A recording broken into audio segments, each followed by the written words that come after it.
Obviously, the top story of the day, the passing of late President Jimmy Carter. President Joe Biden ordered flags at half-staff for 30 days in mourning of the former president. The Georgia peanut farmer, Navy lieutenant, and state senator and Georgia governor would narrowly win the 1976 election following the Watergate scandal. But President Carter would vindicate his legacy after the White House. Later known as a global humanitarian, Carter fought to eradicate disease in Africa and did so much more. He won the Nobel Peace Prize in 2002. Joining us now to discuss the latest on Carter's funeral preparations happens to be On the Hill host, Mr. Tom Fitzgerald, joining us right here on the Live Zone. Tom, it's to my understanding you have new details surrounding the funeral preparations. Yeah, good afternoon, Guy. We just got a post directly from the Carter family this afternoon. Let me read it to you. It's the announcement that the body of President Carter will be lying in state. So let me just read this to you. This is from the Carter Center in Atlanta.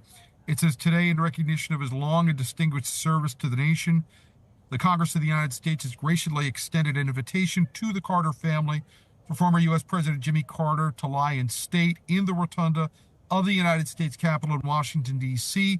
This will allow an opportunity for the American people to pay their respects to President Carter. This invitation was respectfully and gratefully accepted.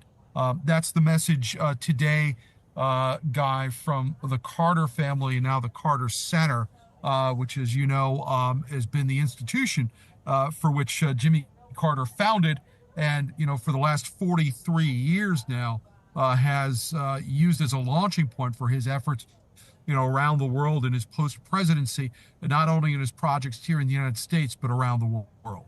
Obviously, Tom, we now know that the official funeral state funeral, I should make mention of, will actually take place on January 9th.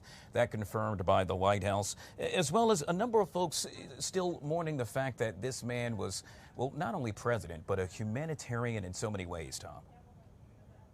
Yeah, and it's interesting. People are going to be, kind of spending the next couple of days, and that's a natural thing when somebody passes, assessing Carter's life and his presidency.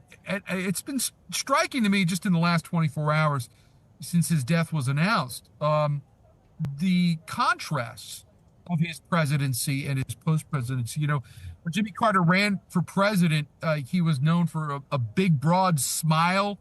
There were cartoons of him as a peanut farmer, smiling just a lot. He was looked at as a breath of fresh air for the country after Watergate and the resignation of, Richard Nixon and Gerald Ford having pardoned Nixon.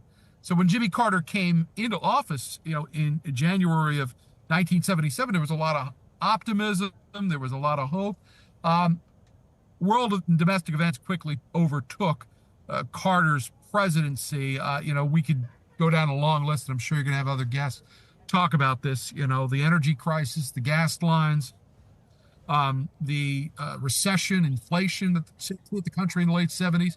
And, tantamount hanging over all of that was the Iranian hostage crisis, Guy, where 444 days of the U.S. Embassy staff in Tehran were held hostage when Ayatollah Khomeini took over the country after the Shah of Iran, who was backed by the United States, was overthrown. And that really defined, the final year and a half of Carter's presidency.